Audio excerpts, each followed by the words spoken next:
Good afternoon, ladies and gentlemen. First, I would like to thank the organizers for their kind invitation to give this brief talk with an overview of mitigation and adaptation to climate change with a focus on energy issues. Let me also excuse myself for not being able to be in Istanbul in person. This is, from my point of view, very regrettable because this is a very important outreach event of the IPCC, but also because I like going to Istanbul quite a lot.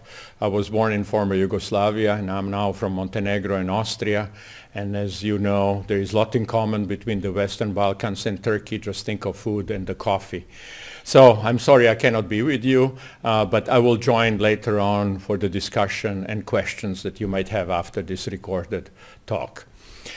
Before I get into the subject, let me just say that I think IPCC is one of the most important scientific international activities. It provides assessment on the regular basis that involves on the order of 3,000 people in the assessment, and to bring the best science to understand what we know and what we don't know from the literature, and then jointly with the governments agree on the key findings. And I think this is exceedingly unique and very important, and it has been a great privilege for me to have been involved in the work of IPCC from the beginning. So let me start with the three main key messages that come out of the IPCC fifth assessment report that this event is all about. From the working group 1 that deals with the science of climate change, the key message is that human influence on climate system is clear. That means that anthropogenic or human activities, primarily due to the emissions of greenhouse gases and carbon dioxide, are affecting our climate system. In the working group 2 of the IPCC, it was concluded that the more we disrupt our climate through these activities of the emissions of greenhouse gases, the more we risk the severe, pervasive, and irreversible impacts. And let me just add that those will, of course, affect mostly developing countries, people who do not have a high adaptation and mitigation capacity.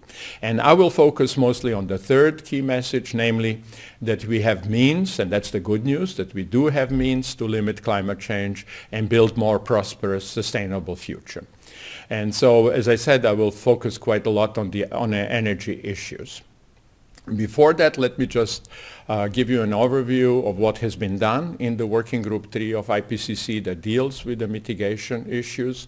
It is a result of a work of thousands of people in the case of the whole IPCC AR5 fifth assessment report. Working Group 3 involved on the order of 1,000 people, 235 authors, and more than 800 reviewers. So it is truly a very, very large effort, and one also has to be very grateful to both reviewers and authors who are doing this work for free. So it's also unique in that sense. Now let me start with the causes of climate change that we investigated in the Working Group 3. And here you can see the emissions of the greenhouse gases since the 1970s. In particular, the yellow area on this graph shows the emissions of the CO2 from the energy system and industrial activities. One of the things to comment is that during the last decade, emissions have increased at a higher rate than the decades before. They're at about 2.2% per year increase. This roughly corresponds to the long-term historical increase from the beginning of the Industrial Revolution 200 years ago. So carbon dioxide, in particular from energy, is the main cause of global warming, and this is also one of the reasons why to focus on the energy dimensions of climate change and how to mitigate and adapt to the climate change. In the next slide, I would like to show you how the emissions that result from the fossil fuel use worldwide compare to the amount of fossil fuel still available to humanity. Because many, over the last decades, there was quite lots of discussion about the peak of oil, even peak of coal, that pretty soon we'll be running out of fossil fuels. So many might assume that we will be getting out of fossil fuels and therefore emissions might decline. Unfortunately, it's not so simple. And the conclusion of the IPCC, as you can see on this slide, corroborates quite a lot of scientific literature of the issues. You can see how much we have emitted over the history from the beginning of the Industrial Revolution on the above the zero line, how much of carbon dioxide emissions we have emitted from gas, oil, and coal. On the 3 vertical bars, the dark area shows the historical emissions, and the blue area, the light blue area, shows the emissions that we expect to occur in the future with the relatively high development scenarios. In comparison to that are the yellow areas below, indicating how large the resources are, and as you can see, in particular for coal, they are many times larger than the expected highest emissions in the future. So the fossil era will not come to an end automatically. It requires new technological changes, new behaviors and lifestyles to make the transition from the current energy system that leads to lots of emissions to a future energy system that would lead to significantly less emissions. Where are those emissions coming from today? Well, this is why energy is so important. About 35%, 1/3 of the emissions come directly from the energy sector. That means conversion of fossil energy sources into electricity, transport, and mining of energy sources. That's 1/3. And then if you look in the order of magnitude, agriculture and forests bring another 1/4 of the emissions, then follows by the industry, transport sector, where almost half of the global oil goes into, and then the least emitting is the building sector worldwide. But altogether, as I said before, these are the major sources of the greenhouse gases that are causing global warming. Now, what I would like to show you in the next graph is perhaps one of the most significant findings of the IPCC Fifth Assessment Report, and that cuts across all of the 3 working groups. It is a very important finding, but I need to explain to you a little bit the graph so you can understand what we are showing. If you look at the top horizontal axis, you can see the cumulative, that means the sum of all of the emissions of the carbon dioxide from the beginning of the Industrial Revolution to today and going into the future according to the scenarios that IPCC has analyzed. On the vertical scale, you see the temperature increase with respect to the pre-industrial era, how much temperature increase we would have compared to the days when we were not using fossil energy. The conclusion of IPCC is that the temperature has increased almost 1 degree because we have been emitting greenhouse gases for the last 100 years. But here is an interesting finding. To stabilize climate at 2 degrees or below 2 degrees, shown in this red quadrangle, one cannot emit altogether from history to the future much more than 3,000 billion tons of carbon dioxide. Read that on the upper horizontal scale.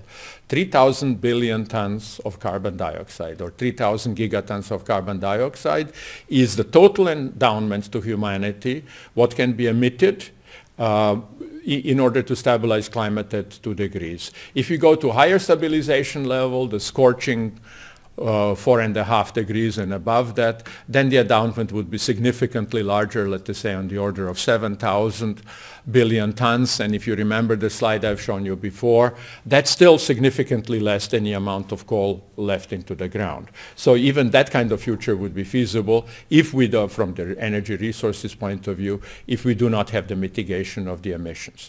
But the first finding, I think, is quite significant, that 3,000 billion tons is a human endowment of the humanity if we want to stabilize future climate at 2 degrees. So let me just show that to you a little bit more detail. So total budget, about 3,000 billion tons, as I've mentioned before. The bad news is that we have already emitted 2/3 of that over the beginning of the Industrial Revolution, about 2,000 billion tons. So the remaining amount is 1,000 billion tons, gigatons, to be shared by all of us.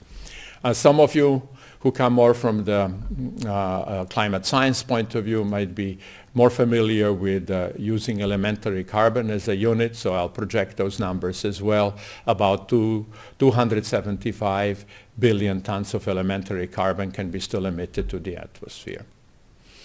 Now, so what we can do about it, because that's a very small amount of carbon, given that we have emitted twice as much in the history, and that still 3 billion people are left out of the development worldwide. 3 billion people have to cook with traditional fuels. Almost 3 billion people do not have access to sanitation.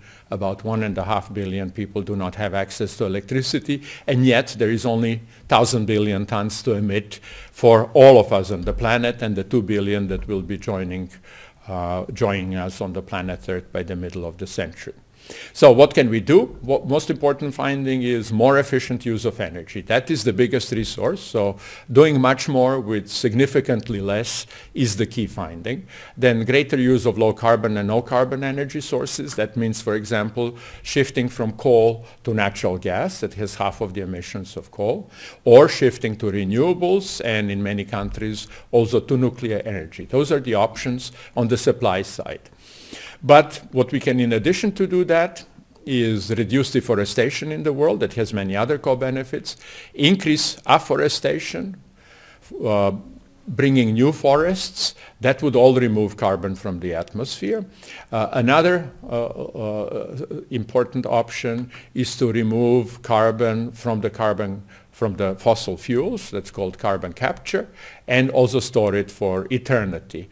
If that is done in conjunction with biofuels, with biomass, instead of coal or oil and gas, then we would de facto have negative emissions, because as the biomass grows, it absorbs carbon from the atmosphere, and then if we remove carbon and store it, that would be a negative. That would be a kind of a negative pump, taking carbon from the atmosphere to underground. This is an essential option in case that we overshoot that critical target of 1,000 billion tons I've mentioned before.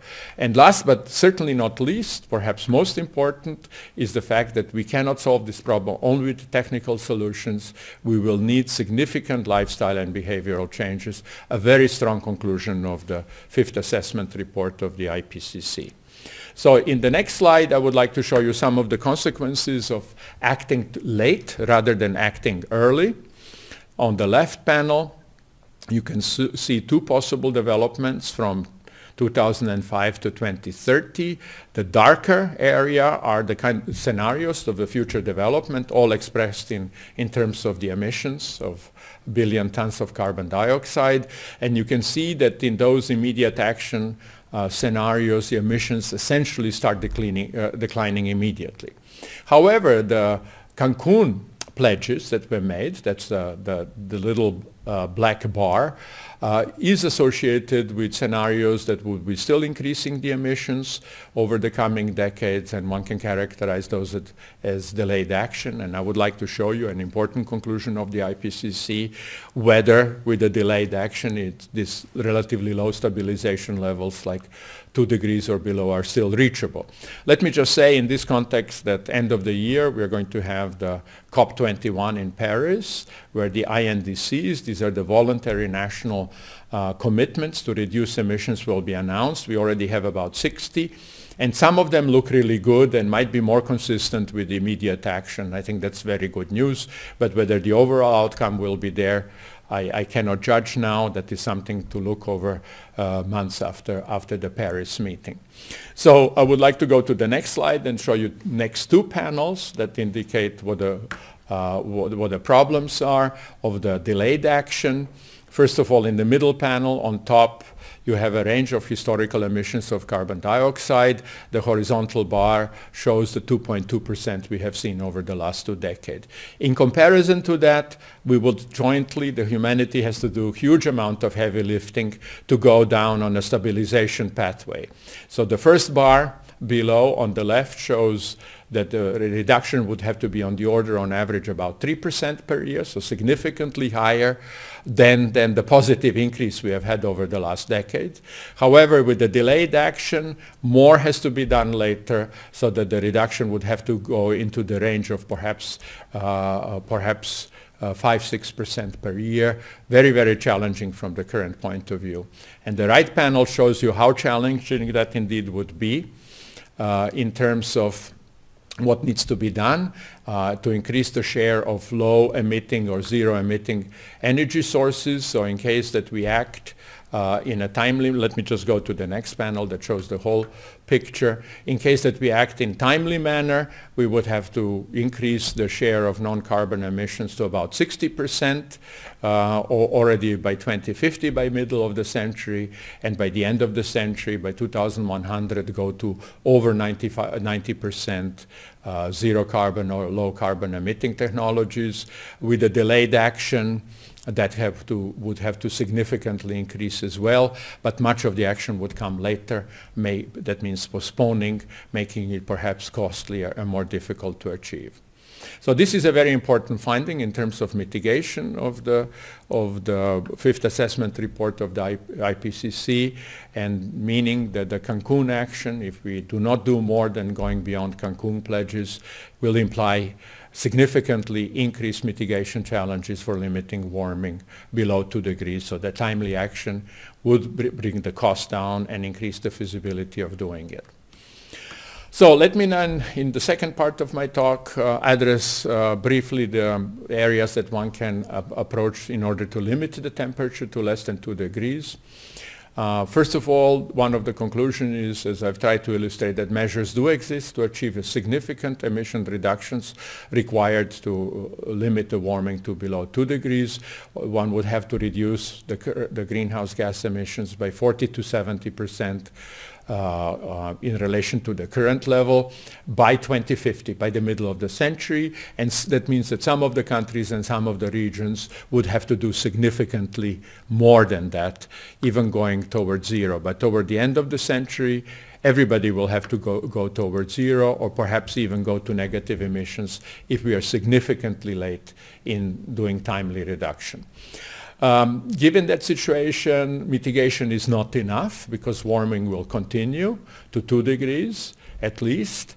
In that case, also adaptation challenges will be significant, and they need to be implemented in conjunction with a decrease of greenhouse gas emissions, in conjunction with the mitigation. Implementing reductions of greenhouse gas emissions poses substantial technological, economic, social, and institutional changes, and I already mentioned the issues of lifestyle and behavior that would have to be associated with this grand transformation. The next conclusion is that the ambitious mitigation is affordable, and that translates into delayed but not foregone growth. That's without accounting the co-benefits of this transformation, and I will conclude my presentation by showing you the co-benefits. So first of all, on the side of the cost will not be significant, but the delayed action also means that the cost would be increasing. And the final conclusion is that by delaying mitigation will substantially increase the challenges associated with limiting warming to 2 degrees. The later we act, the more infeasible it becomes. So I would like to also make some remarks about adaptation and how adaptation and mitigation can work jointly toward the goals of sustainable development. I think many of you are familiar that later on this month there will be a summit on sustainable development goals in New York. There are 17 sustainable development goals. Number 7 is on energy, and I've tried to focus on energy measures to achieve sustainable future. Goal number 13 is on climate. So these are really essential 2 goals to empower all of the 17 goals. So this is also important in the context of sustainable development. One of the conclusions is that climate change is a threat to sustainable development if we don't act immediately, but that nonetheless there are many options to link mitigation, adaptation, and pursuit of other societal objectives to integrated responses. And IPCC concluded that with a very high confidence. And that successful implementation relies on relevant tools, suitable governance structures, enhanced capacity to respond. So there we are going into the governance issues, social and behavioral changes, and there is a medium confidence that that is necessary. My penultimate slide is actually on climate change and equity, because I think that needs to be mentioned, because in particular developing countries in the world and those who do not have very high level of economic development will also have much limited capacity to respond, so that issues of equity, justice, and fairness really arise in the context of both mitigation and adaptation. First of all, because there are differentiated past and future contributions to the accumulation of greenhouse gases across the world. Second, because there are varying challenges and circumstances at the local level in different countries and different regions of the world, and because of differentiated capacities to address mitigation and adaptation. So options for equitable burden sharing can reduce the potential for cost, can reduce the potential cost of climate action, and can help empower the transformation towards sustainable development. So in the conclusion, I would like to indicate that this will not be done automatically. To introduce all of these new technologies, new lifestyles, and new institutional arrangements, we need substantial new direction of the investment, and that's what I would like to share with you. The current investment in the energy systems worldwide is about 1.4 trillion or 1,400 billion US dollars.